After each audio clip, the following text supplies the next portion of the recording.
ஆயுத நீட்சிக்கு அன்போடு வரவேற்கின்றோம். அரசு ஊழியர்கள் ஊழல் புகார்ல சிக்கினா அரசாங்கத்தை கேட்காம அவங்க மேல வழக்கு பதிவு செய்ய முடியாது அப்படிங்கிற ஒரு சூழ்நிலை ஏற்பட்டிருக்கிறது. இதற்கான காரணம் இந்த ஜிஓ.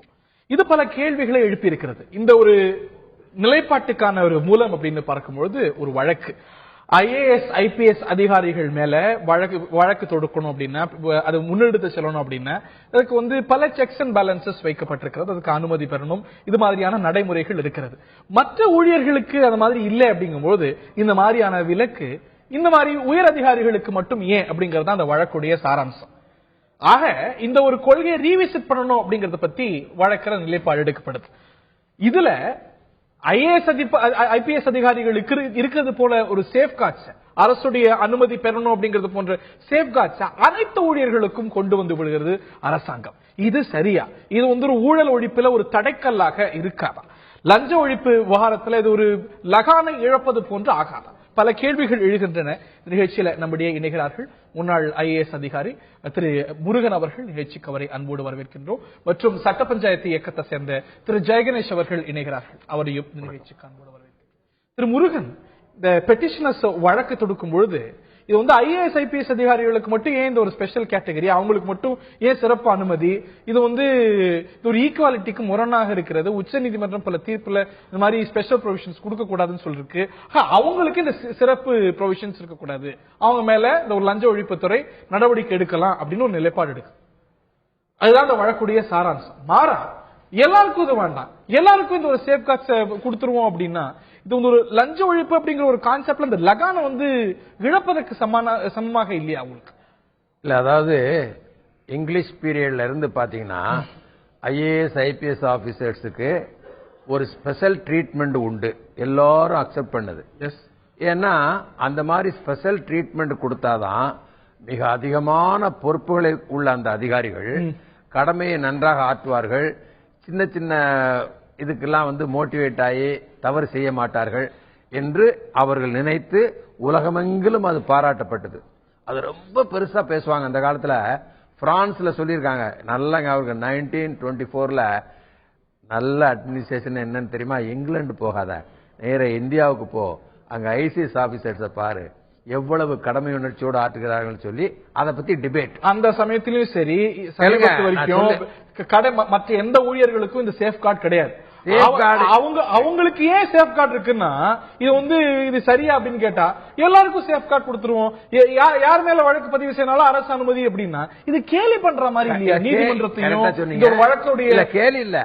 அதாவது ஒரு பெரிய நல்ல பறந்து விரிந்த ஒரு சப்ஜெக்டை எடுத்து ஒரு சின்ன போர்ஷன்ல ஜுடிஷியரி பார்த்து இது ஈக்குவாலிட்டி இல்ல அப்படின்னா ஒரு கலெக்டர் வரும்போது ஒரு டவாலி போட்ட பியூன் வருவான், எனக்கும் டவாலி போட்ட பியூன் வரணும் இன்னொரு ஆபீசர் கேட்டா அதை இல்ல கேக்குறேன். இல்ல எக்ஸாம்பிள் இந்த மாதிரி போனோம்னா இது சரிப்படாது. இந்த இப்ப போட்டிருக்க உத்தரவு மிக தவறானது என்பதை என்னால் அனுபவபூர்வமாக சில விஷயங்களை சொல்லி விளக்க முடியும். அரசு உத்தரவு தவறு, பெரிய தவறு. அதாவது இவங்க போய் ஃபைட் பண்ணிருக்கணும் சுப்ரீம் கோர்ட் முன்னையோ ஹைகோர்ட் முன்னையோ. நீங்க சொல்வது சரியல்ல. ஒரு அதிகாரி கடுமையான நடவடிக்கைகளை எடுத்து பொது நன்மை செய்ய முயற்சிக்கும் போது ஒருத்தன் ஒரு பெட்டிஷன் போட்டான்னா அது அவரை தொந்தரவு பண்ணும், அவர் செய்யற வேலையை தடை பண்ணும் என்பதுக்கு தான் நாங்க இந்த உத்தரவு போட்டோம். கவர்மெண்ட்டுக்கு அது வரும். நாங்க உடனே என்ன பண்ணோம், இன்ஃபார்மல் என்கொயரி. அதாவது இதுல 3 ஸ்டெப் இருக்குது. Preliminary enquiry. பிரிலிமினரி என்கொயரி நடந்த உடனே அதை லீகல் டிபார்ட்மெண்ட்ல பார்த்து விஜிலன்ஸ் கமிஷனர் டேபிளுக்கு வரும். வந்த உடனே இந்த என்கொயரியே சரியல்ல அப்படின்னு சொல்லி இந்த டைரக்ஷன் கொடுத்துருவோம் விஜிலன்ஸ் டிபார்ட்மெண்ட்டுக்கு, நீ வழக்கு தொடர முடியாது, நீ ஒன்னும் பண்ண வேண்டான்னு. கீழ்நிலையில் இருப்பவர்கள் மக்களுடன் நேரடி தொடர்பில் இருப்பவர்களை பற்றி குற்றம் வந்தா நீங்க எங்கள்கிட்ட பெர்மிஷன் வாங்க வேண்டாம், ஆனா நீங்க நடவடிக்கை தொடர்ந்து அப்புறம் வாங்கன்னு சொல்லிருக்கோம். இந்த ஒரு இதுல இருக்கக்கூடிய ராஷனல் தவறானது அப்படின்னு கருதுறீங்க. இது பலருக்கு எப்படி படுது அப்படின்னா, ஏழைகளுக்கும் பணக்காரங்களுக்கும் வித்தியாசம் இருக்கு, ஏழைகள் வஞ்சிக்கப்பட்டிருக்காங்க, பணக்காரர்களுக்கு சலுகை இருக்கு அப்படின்னா எல்லாரையும் பணக்காரனாக்கணும், எல்லாருக்கும் சம வாய்ப்பு இருக்கணுங்கிறது அதோடைய ராஷனல். ஆனா எல்லாரையும் ஏழை ஆக்கிடுவோம் அப்படிங்கிறதுக்கு நிகரா இல்லையா அப்படிங்கிற கேள்வி எழுது. திரு ஜெயகணேஷ், உங்களுடைய முதற்கட்ட கருத்து. இந்த ஜியோ பார்க்கும்போது தெரியுதுன்னா, அதாவது ஏற்கனவே ஆட்டோவுக்கும் மாற்றுத்திறனாளிகள் சுகாதாரத்துறை இதுல போய் அரசாங்கம் வந்து ஃபைன் கட்டின மாதிரி மீண்டும் ஒரு ஃபைன் கட்ட கூட அவசரமா போட்ட ஒரு ஜியோ மாதிரி தான் தெரியுது. ஒண்ணு. செகண்ட் வந்து இந்த ஜியோ வந்தா என்ன ஆகும்னு பாத்தீங்கன்னா, இன்னைக்கு வந்து ஒரு கிராமத்துல இருக்கிற ஒரு ஓய்வூதியமோ இல்ல வந்து மாற்றுத்திறனாளி அவங்களுக்கான அந்த பென்ஷன் வாங்குறதுக்காக அப்ளை பண்ணும்போது அங்க ஒரு 500 ரூபாய் 1000 ரூபாய் அங்க லஞ்சம் கொடுத்தாதான் அந்த வேலை நடக்கும்னு சொல்லி இருக்கு. இத வந்து ஒரு டிஸ்ட்ரிக்ட்ல இருக்கக்கூடிய லஞ்ச ஒழிப்புத்துறை கிட்ட ஒரு கம்ப்ளைண்ட் கொடுத்தோம்னா அந்த கம்ப்ளைண்ட நேரடியா அது விசாரிச்சு அவங்க வந்து அவங்களை பிடிக்கிறத விட்டுட்டு அந்த கம்ப்ளைண்ட வந்து இங்க டிவிஎஸ்சி காமிச்சு அந்த டிவிஎஸ்சி வந்து விஜிலன்ஸ் கமிஷனுக்கு காமிச்சு அந்த விஜிலன்ஸ் கமிஷன் வந்து அதை வந்து நம்ம அரசாங்கத்துக்கிட்ட வந்து அப்ரூவல் வாங்கினதுக்கு அப்புறம் இந்த கம்ப்ளைண்ட்டுக்கு மேல நடக்க எடுக்கிறதா இல்லையான்னு முடிவு எடுக்கணும். பல்லு இல்லாம செஞ்சிரும் இந்த ஒரு லஞ்ச ஒழிப்பு மெக்கானிசத்தை அப்படின்னு. இப்ப வந்து ஒரு 500 லஞ்சம் கொடுக்கறத பிடிக்கணும்னா இம்மீடியட்டா இன்னைக்கு கொடுத்தா நாளைக்கு அதை ப்ராசஸ் பண்ணி நாளைக்கு அவனை கைகாம பிடிச்சாதான் பிடிக்க முடியும். இதை ஒரு கம்ப்ளைண்டா ஃபார்வர்ட் ஆகி சீஃப் செக்ரட்டரி கிட்ட வரைக்கும் போயிட்டு வந்துச்சுன்னா இந்த கம்ப்ளைண்ட்டுக்கு எப்படி வந்து நிவர்த்தி செய்ய முடியும்? அந்த ஊழல் லஞ்சம் வாங்கக்கூடிய அந்த பெருசால் எப்படி பிடிக்க முடியும்? இத வந்து ஏற்கனவே இப்ப இருக்கிற சிஸ்டமே வந்து ரொம்ப கரெக்டா இருக்கு. இன்னும் மோசமான கரெக்டா இருக்குன்றது கண்டிப்பா வந்து இதை ஏற்றுக்கொள்ள முடியாது. இதை கண்டிப்பா வந்து இந்த ஜியோவை தமிழக அரசாங்கம் திரும்ப பெற்றே ஆகணும். கையும் களவுமா பிடிக்கக்கூடிய கரப்ஷன் தான் நிக்கக்கூடியது, ரொம்ப அதிகமா நடக்கக்கூடியது, பிரச்சனைக்கு உள்ளாகாம யாரும் தப்பிக்காம இருக்கக்கூடிய வாய்ப்பை ஏற்படுத்தக்கூடியது. ஆனா அதுக்கு கூட இது வந்து தடை போட்டுடுச்சு. ஆக இன்னைக்கு வந்து மறைமுகமா சூசகமா கோடு வச்சு லஞ்சம் கேட்கறவங்க எல்லாம் இன்னைக்கு தைரியமா கேட்கக்கூடிய ஒரு சூழ்நிலை ஏற்படுத்துறாரு. அது ஒரு பக்கம். இப்ப அவர் நல்லா சொன்னாரு. இப்ப நீங்க டிலேயிங் ப்ராசஸ்ல என்ன ஆகும்னா இமீடியட் பெனிஃபிட் வந்து கிடைக்காது. இப்ப வந்து அவர் சொன்ன மாதிரி தாலுகா ஆபீஸ்க்கு போறேன், அங்க போய் எனக்கு நான் கம்யூனிட்டி சர்டிபிகேட் கேட்கும்போது எனக்கு பணம் கேட்டாருன்னு சொல்லி ஒருத்தர் கம்ப்ளைண்ட் பண்றாரு அல்லது பெட்டிஷன் வருது. இதை உடனே அவங்க டைரக்டா என்கொயரி பண்ணி உண்மையா இருந்தா அதை தடுப்பதற்கான நடவடிக்கை, பொய்யா இருந்தா பெட்டிஷனை ரிஜெக்ட் பண்றதுன்னு பண்ணிட்டு இருந்ததை இதை மேல அனுப்பி வர்ற காலகட்டத்தில் அந்த நடவடிக்கை தொடரும். அதை அவாய்ட் பண்றதுக்கு அந்த காலத்துல இந்த மாதிரியான எந்த இதுக்கும் வேண்டாம். ஆனா அதே நேரம் ஐபிஎஸ் ஆபீசர்ஸ் ஐஏஎஸ் ஆபீசர்ஸ் வெளியே சொல்லாத சில சீக்ரெட் இன்ஸ்ட்ரக்ஷன்ஸ் கவர்மெண்ட்ல இருந்து வரும். கவர்மெண்ட்ல என்ன சொல்லுவாங்கன்னா, இப்ப எலெக்ஷன் டைம் நீங்க இதை பண்ணாதங்கன்னு ரைட்டிங்ல அனுப்ப மாட்டாங்க, ஓவரலா சொல்லியிருப்பாங்க. அதையே ஒருத்தர் பெட்டிஷனா போட்டா விஜிலன்ஸ்ல அவன் கவர்மெண்ட்ல இந்த மாதிரி இப்படி ஒரு பெட்டிஷன் வந்திருக்கு against an IAS officer, I have to make an enquiry கேட்கும்போது அதெல்லாம் ஸ்டடி பண்ணி நம்ம சொன்னதை தான் கலெக்டர் பண்றாரு, இவன் விஜிலன்ஸ் சொன்னா you need not take action முடிச்சிருவோம். ஸோ இந்த அட்மினிஸ்ட்ரேட்டிவ் லெவரேஜ் அண்ட் இந்த ஈஸினஸ் எல்லாம் இது ஒரே நாள்ல அடிச்சிரும். இது ரெண்டு பேரும் நீங்க சொன்ன மாதிரி நல்ல ஒரு உதாரணம் கூட சொன்னீங்க. எதிலெல்லாம் வந்து நாம பாகுபாடு பண்ண வேண்டுமோ அதில் பண்ணியே ஆக வேண்டும் என்பது அனுபவம் நமக்கு தந்த பாடம். இப்ப ஐஏஎஸ் ஆபீசர் ஐபிஎஸ் ஆபீசர்களுக்கு இந்த பாதுகாப்பு இருக்கணும். இல்லன்னா என்ன ஆகும், நமக்கு எதுக்கு வம்புன்னு ரிஸ்கி அட்மினிஸ்ட்ரேஷன் யாரும் பண்ண மாட்டாங்க. யாராவது பெட்டிஷன் போட்டுருவான்னு தெரிஞ்சா அந்த நடவடிக்கையில் இறங்க மாட்டாங்க. அது பொது நன்மையை பாதிக்கும் என்பது நாங்க அனுபவபூர்வமா உணர்ந்திருக்கிறோம். அதுல மாற்று பார்வை திரு ஜெயகணேஷ்க்கு இருக்கும். அதாவது இப்ப இருக்கிற அதாவது சிடி கேட்டகரியை வந்து விசாரிக்கிறது நமக்கு டஃபா இருக்கு. இவங்க வந்து இந்த ஐஏஎஸ் ஐபிஎஸ் அதிகாரிகள் லஞ்சம் வாங்குறாங்க, ஊழல் செய்யறாங்கன்ற போது அதை கம்ப்ளைண்ட் பண்ணா அதை வந்து சீஃப் செக்ரட்டரி வரைக்கும் போயிட்டு வருதுன்றது. ஏன்னா அவங்க எல்லாம் வந்து ஒருத்தருக்கு ஒருத்தர் மாத்தி ஹெல்ப் பண்ணிட்டு இருக்காங்க. இப்ப வந்து இது கூட அரசியல்வாதிகளும் அரசு அதிகாரிகளும் சேர்ந்து செயல்படுறதுனால இதை வந்து இன்னைக்கு கையில பிடிக்க முடியாத இருக்கு. இதுக்குதான் நம்ம என்ன சொல்றோம்னா லோக் ஆயுக்தா வேணும். ஏன்னா லோக் ஆயுக்தா கொண்டு வந்தோம்னா நிச்சயமா வந்து அது ஒரு செப்பரேட் பாடியா இருக்கும். இன்னைக்கு எலெக்ஷன் கமிஷன் எப்படி வந்து அவங்க எலெக்ஷன் நடத்தும் போது எந்த அரசியல் கட்சிகள் ஆளுங்கட்சியும் சரி கட்சியும் சரி பல சட்டங்களுக்கு உட்பட்டு நடக்குதோ அந்த மாதிரி லோக் ஆயுக்தா வரும்போது நிச்சயமா வந்து இந்த மாதிரி பெரிய பெருச்சாலையில ஈஸியா பிடிக்க முடியும். ஆனா இன்னைக்கு இருக்கிற சிஸ்டம் படி நம்ம கம்ப்ளைண்ட் கொடுத்து அவங்க ப்ராசஸ் பண்ணி அவங்க டிலே பண்ணும்போது அந்த விஷயம் வந்து கம்ப்ளைண்ட் கொடுத்தவங்கிட்டே கம்ப்ளைண்ட் காப்பி போயிடும்.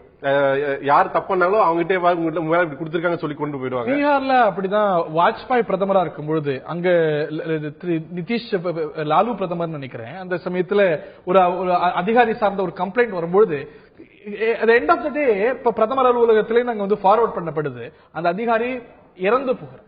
பிகாஸ் அவருடைய ஐடென்டிட்டி எஸ்டாப்ளிஷ் ஆகுது. சோ அந்த மாதிரி ஒரு சூழலுக்கு ஒரு கரப்ஷனை மூடி மறைக்க இன்னும் அதை காம்ப்ளிகேட் பண்றதுக்கான ஒரு வாய்ப்பை ஏற்படுத்துறது. He made a point. இன்னைக்கு லோகயுக்தா இருக்கும் பொழுது இன்னைக்கு பல மாநிலங்கள் லோகயுக்தா இருக்கிறது. தமிழ்நாட்டுல இன்னி வரைக்கும் வந்த பாடில்லை. இன்னைக்குதான் இது தேர்தல்ல ஒரு முக்கிய இஷ்யூவாவே இந்த தேர்தல்ல தான் மாறி இருக்கிறது. இந்த அரசு தொடர்ந்து லோகயுக்தா அரசு எடுக்காத ஒரு கொள்கை முடிவாக, எடுக்க மறுக்கக்கூடிய ஒரு கொள்கை முடிவாக இருக்கிறது. will that not ease things, Mr. Murugan? Okay, Lokayukta வருது, வரவேற்கிறேன் நான். ஆனா நீங்க சொன்னீங்களே பாருங்க, மொத்தம் 460 IAS ஆஃபீஸர் இருக்கிறாரு, ஒரே ஒருத்தர் வந்து டக்குன்னு இறந்த உடனே அதை நீங்க ஜெனரலைஸ் பண்ணாதுங்க. கோர்ட் அப்படி பண்ணி தான் அந்த மாதிரி ஆர்டர்லாம் போடுறது. அதாவது ஒரு அதிகாரி பலதரப்பட்ட வேலையை செய்யும் போது, ரிஸ்கி அட்மினிஸ்ட்ரேஷன் பண்ணும்போது அவருக்கு நாம் வாய்ப்பு, வசதி, எல்லா விதமான ப்ரொடெக்ஷனும் கொடுத்தால் நல்ல முறையில் வருவாள் என்று ஐதீகம். அது நடந்து காட்டியிருக்கிறது. இப்ப நிறைய பேர் மோசமானவங்க இருக்கான்னு சொன்னதை நான் வரவேற்கிறேன்.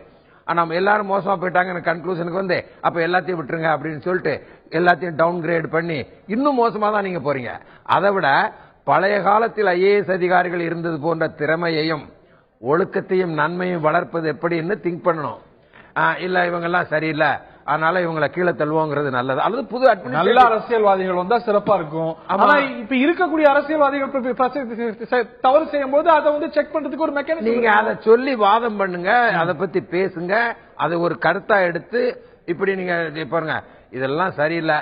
இப்ப வந்து நல்ல ஒரு கட்சி ஜெயிச்சு வந்து நியாயமாக நடந்து கொண்டு அப்படி நியாயமான அதிகாரிகளை வச்சால்தான் வரும்னு மக்கள்லாம் எழுந்து வரும்போதுதான் நியாயம் கிடைக்கும்.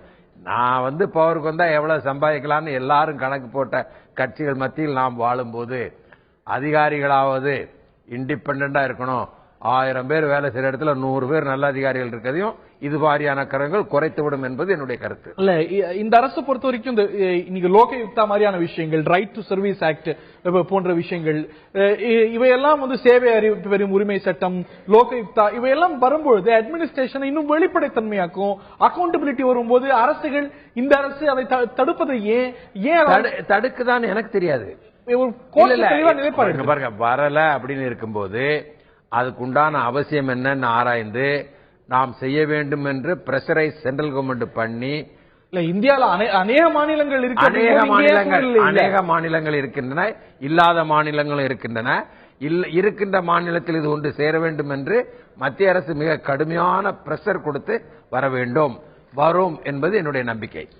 வந்து பாத்தீங்கன்னா இந்த சேவை பெறும் சட்டம் வந்து 21 மாநிலங்களுக்கு மேல கொண்டு வந்துட்டாங்க. பெரிய மாநிலங்கள்ல தமிழ்நாட்டில் தான் முக்கியமா இல்ல. இன்னொன்னு வந்து இந்த நம்ம இந்த லோக் ஆயுக்தா வந்து பாத்தீங்கன்னா 2014 பாஸ் ஆச்சு. அடுத்த 12 மாதங்கள், அதாவது ஒரு வருஷத்துக்குள்ள எல்லா மாநில அரசாங்கம் கொண்டு வரணும்னு சொல்லி அதை ஆர்டர் போட்டிருந்தாங்க. ஆனா பாத்தீங்கன்னா ஜனவரி 2015 வந்து தமிழக அரசாங்கம் லோக் ஆயுக்தா கொண்டு வந்திருக்கணும். ஆனா வந்து இதுல வந்து ஒரு சில கரெக்ஷன் பண்ணணும்னு சொல்லி ஒரு ஓட்ட சாக்க சொல்லி என்ன பண்ணாங்க, இது வரைக்கும் வந்து இம்ப்ளிமெண்ட் பண்ணாம தள்ளிக்கிட்டே இருக்காங்க. சோ வந்து இன்னைக்கு வந்து ஒரு முக்கியமான ஒரு பிரச்சனை பாத்தீங்கன்னா, ஒரு பெரிய அதிகாரி மேல கம்ப்ளைண்ட் கொடுத்தா அந்த கம்ப்ளைண்ட வாங்கறதுக்கே ஆள் இல்ல. அதாவது எந்த ஒரு கம்ப்ளைண்டா இருந்தாலும் இன்வெஸ்டிகேஷன் ஒண்ணு இருக்கு, அதுக்கு வந்து அது தப்பு நடந்திருக்கும் போது அவங்க மேல நடவடிக்கை எடுக்கிறது 2 விஷயமா இருக்கு. ஆனா இன்னைக்கு இன்வெஸ்டிகேஷன் பண்றதுக்கே யாரும் ரெடி ஆகணும் போது எப்படி வந்து ஒரு சாதாரண மனுஷன் இவன் தப்பு பண்றத கம்ப்ளைண்ட் பண்ண வருவான். சோ வந்து அதுக்கு லோக் ஆயுக்தா வந்து அதை கம்ப்ளைண்ட் பண்ணி அந்த கம்ப்ளைண்ட் மேல இன்வெஸ்டிகேஷன் பண்றதுக்கு ரெடியா இருக்கணும். இன்வெஸ்டிகேஷன் பண்றது யார்கிட்ட கேட்க வேண்டியதே இல்ல. இன்வெஸ்டிகேஷன் பண்ணதுக்கு அப்புறம் அதை வந்து அவங்க மேல நடவடிக்கை எடுக்கிறத பத்தி கேட்க வேணாமன்றத நம்ம அடுத்த டிபேட்ல பாக்கணும். ஆனா வந்து இன்னைக்கு இன்வெஸ்டிகேஷன் பண்றதுக்கே அதிகாரம் இல்லைன்னு போது கம்ப்ளீட்டா கட்டப்பட்டிருக்கு. வழக்கு பதிவு செய்யறதுக்கே நீங்க ரெண்டு பேருமே இளம் வயதினர்கள், அனுபவம் இல்லாதவர்கள். நீங்க மட்டும் ஒரு பெட்டிஷன் போட்டா என்கொயரி பண்ணுவாங்கிற சிச்சுவேஷனை கொண்டு வந்துட்டீங்கன்னா யாருமே வேலை செய்ய முடியாது. அதாவது 24 மணி நேரமும் ஒழுங்காக வேலை செய்து நிறைய மக்கள் ஆதரவையும் பெற்று பெரிய பணக்காரர்கள், ரைஸ் மில் ஓனர்கள், எஸ்டேட் ஓனர்கள் எதிரிகளை சம்பாதித்து வாழ்ந்தவன் நான். சின்ன வயசுல சர்வீஸ்ல இருக்கும்போது பாத்திரம் ஒண்ணு ஒரு கைன்னு 200 பெட்டிஷன் போட்டவன்லாம் எனக்கு தெரியும். தூக்கி எறிஞ்சிருவார் எங்க பாஸ். அவனை பத்தியா சொல்றேன், எங்களுக்கு தெரியாதா? எக்ஸாம்பிள் தான் சொல்றேன். அத மாதிரி எக்ஸெப்ஷன் இல்ல, ஒரு பெட்டிஷன் போட்டா என்கொயரி வரும்னு தெரிஞ்சா நான் ஜாக்கிரதையா தான் என் வேலை செய்ய முடியும். அதை நீங்க ஒரு பெருசா நீங்க பேசுற காரணம் அந்த ஆங்கிளை நீங்க புரிஞ்சுக்கணும். அதாவது நல்ல இண்டிபெண்டா நன்மை செய்து இல்ல நேர்மையான அதிகாரிகள் மேல உள்நோக்கத்தோட பெட்டிஷன் போடுறவங்க உள்நோக்கத்தோட. இருக்காங்க. இல்ல ஆனா நியாயமா ஒரு கரப்ஷன் நடக்கும் பொழுது அது வெளிப்பட்டு நடவடிக்கை நான் என்ன எடுக்காம சொல்றேன்னா, நீங்க எல்லாரும் பெட்டிஷன் போட்ட உடனே என்கொயரி பண்ணணும், உடனே வந்து நிறுத்தணும்னு ஆரம்பிச்சீங்கன்னா அதுக்கு இந்த எக்ஸ்ட்ரீம் யார் பேர்லயுமே நடவடிக்கை கிடையாது, எல்லா பேரும் ஊழல் பண்ண இந்த எக்ஸ்ட்ரீம். இது ரெண்டுக்கும் நடுப்பட்ட முறையில் ஆட்சி முறையை அமைத்துக் கொள்வதுதான். உயர் அதிகாரிகள் ஒழுக்கமானவர்களாக இருந்தால் அவருக்கு கீழே வேலை செய்றவ ஒரு பய கூட தப்பு பண்ண முடியாது. இன்றைக்கு தேவை என்னவென்றால் பெரிய அதிகாரிகள் ஒழுக்கமாக இல்லை, அதை அரசியலில் நாம் திருத்த வேண்டும். ஒரு எக்ஸ்ட்ரீம்ல இருந்து இன்னொரு எக்ஸ்ட்ரீம் போயிருக்கு. there is a middle ground. அது வந்து ஏற்கனவே இருந்த ஸ்டேட்டஸ் கோ அப்படிங்க. ஏற்கனவே இந்த ஸ்டேட்டஸ் கொள்ளுதுன்னா ஐஏஎஸ் ஐபிஎஸ் அதிகாரிகளுக்கு இருக்கக்கூடிய விலக்கு அப்படிங்கிறது சரி. இப்ப எல்லாருக்கும் கொடுத்தது தீர்வு அல்ல, அதற்கு அந்த சேஃப்கார்ட்ஸ் தேவைப்படுது. இப்ப இருக்கக்கூடிய நிலை எல்லாருக்குமே வந்து ஒரு இம்யூனிட்டி கொடுத்திருப்பதுங்கிறது ஆபத்துங்கிறது அவருடைய கருத்து. வந்து சட்ட பஞ்சாயத்து இயக்கத்தில் நடந்த ஒரு எக்ஸாம்பிள் சொல்றேன் நான். அதாவது 2014 பிப்ரவரி 5 அன்னைக்கு வந்து ஒரு தருமபுரியில் இருக்கக்கூடிய ஒரு கவர்மெண்ட் டாக்டர் ஊழல் செஞ்சிருக்காருன்னு சொல்லி டிவிஎஸ்சி நேர்ல போயிட்டு ஒரு பெட்டிஷன் கொடுத்தோம். பெட்டிஷன் கொடுத்துட்டு வந்தா ஒரு 4 நாள்ல திரும்ப அதே பெட்டிஷன் ஆபீஸ் வந்துருச்சு. என்னன்னா அத வந்து சீஃப் செக்ரட்டரிக்கு அனுப்ப வேண்டிய பெட்டிஷன் வந்து எங்களுக்கு மாறி அட்ரஸ் வந்துருச்சு, அட்ரஸை மாத்தி போட்டாங்க. சோ வந்து அதுக்கப்புறம் திரும்ப கொண்டு போய் கொடுத்துட்டு இது எங்களுக்கு அனுப்பிச்சிட்டீங்க எப்படி நடவடிக்கை சொல்லி கொடுத்த உடனே அப்பதான் சொன்னாங்க இது சீஃப் செக்ரட்டரி போய் அவங்க அப்ரூவல் கொடுத்தாதான் பண்ண முடியும்னு சொன்னாங்க. சரி ஓகேன்னு சொல்லி ஒரு வருஷம் சரியா கழிச்சு பிப்ரவரி 5 2015 போய் பார்த்தோம். போன வருஷம் போய் பார்த்து போன வருஷம் கொடுத்த பெட்டிஷன் என்ன ஆச்சுன்னு சொல்லி கேட்டதுல இன்னும் எங்களுக்கு அப்ரூவல் வரலன்னு சொல்லிட்டாங்க. இவ்வளவு அட்மினிஸ்ட்ரேட்டிவ் எனக்கு தெரிஞ்சு ஒரு கவர்மெண்ட் டாக்டர் மேல கொடுத்த பெட்டிஷனை சீஃப் செக்ரட்டரி பெர்மிஷன் வாங்க சொன்னது அப்பட்டமான பொய். நீங்க சொல்றது உண்மை, அவன் உங்கள்ட்ட பொய் சொல்லி இருக்கிறான். அப்படியா? கேளுங்க, அதுவே அப்படி இருக்கும்போது நான் சொல்றேன் கேளுங்க தம்பி. இவங்களுக்கு சரியான தகவல் இருந்தால் அந்த பெட்டிஷன் அங்கே கொடுத்திருக்க வேண்டியதில்லை, கலெக்டர் ஆபீஸ்லயோ எங்கேயோ கொடுத்துருக்கோம்ல. நேர டைரக்டர் ஆஃப் மெடிக்கல் சர்வீசஸ் கொடுத்துட்டு ஒரு காப்பியை ஹெல்த் இப்ப என்ன மாதிரி ஆள்கிட்ட கேட்டா நான் இவருக்கு என்ன பண்ண சொல்லிருப்பேன். சட்ட பஞ்சாயத்து மாதிரி இயக்க ரீதியா செயல்பட்டு வந்திருக்கவங்களுக்கே இவ்வளவு காம்ப்ளிகேஷன் ஒவ்வொரு கம்ப்ளைண்ட்டுக்கும் மேலிடத்துல இருந்து அப்ரூவல் வாங்க சொல்ல நீங்க இந்த ஜீவோ இந்த ஜீவோ ரைட். நான் சொல்றது இவர் சொன்னது சொல்றேன், அந்த ஜீவோ இல்லாத போது நடந்தது. இவங்க இந்த புகாரை யாருக்கு கொடுத்து எப்படி செய்யணும்னு தெரிஞ்சபடி பண்ணியிருந்தா, ஏன்னா இவங்க அதுக்காகவே இயக்க வச்சிருக்காங்க, அது நடந்திருக்க முடியாது. ஒண்ணு நீங்க சொல்றது கரெக்ட். இப்ப இன்னும் நம்ம லைட்டன் பண்ணிட்டோம். It will complicate matters further. There is a middle ground. இடைப்பட்ட தீர்வு ஒன்று இருக்கிறது. ஒரு எக்ஸ்ட்ரீம்ல இருந்து இன்னொரு எக்ஸ்ட்ரீமுக்கு போயிருக்கிறோம் அப்படிங்கிற ஒரு கருத்தும் கம்ப்ளீட்டா ஒரு வெளிப்படைத்தன்மை இருக்கணும். ஒரு பல்லுள்ள அமைப்பாக செயல்படத்துக்கு ஒரு தன்னாட்சி கொண்ட அமைப்பாகத்தான் இந்த ஊழல் ஒழிப்பு அமைப்புகள் இருக்கணும். அது டைல்யூட் செய்யப்பட்டிருக்கு அப்படிங்கிற பார்வை எழுந்திருக்கிறது. ஒவ்வொரு கம்ப்ளைண்ட்டுக்கும் ஒவ்வொரு அதிகாரி மேல ஒவ்வொரு ஊழியர் மேல ஒரு லஞ்சம் வாங்கினார், கையூட்டு பெற்றார் அப்படிங்கிற ஒரு கம்ப்ளைண்ட்லாம் வரும்போது மேலிடத்திலிருந்து அதுக்கு அப்ரூவல் வரணும் அப்படின்னா ஒரு லஞ்ச ஒழிப்பு அப்படிங்கிற ஒரு மெக்கானிசம் காம்ப்ளிகேட் ஆயிடும் அப்படிங்கிற ஒரு பார்வை நிறைய பேர் பக்கம் இருக்கிறது. அரசு பக்கத்திலையும் ஒரு ரேஷனல் இருக்கிறது. அடுத்து என்ன நடக்க போகிறது, நீதிமன்றத்துக்கு போகும்போது நிற்க போகிறதா பொறுத்து தான் பார்க்க வேண்டும். நிகழ்ச்சியில் பங்கு கொண்ட விருந்தினர்கள் இருவருக்கும் பார்த்த நேயர்களுக்கும் நன்றி.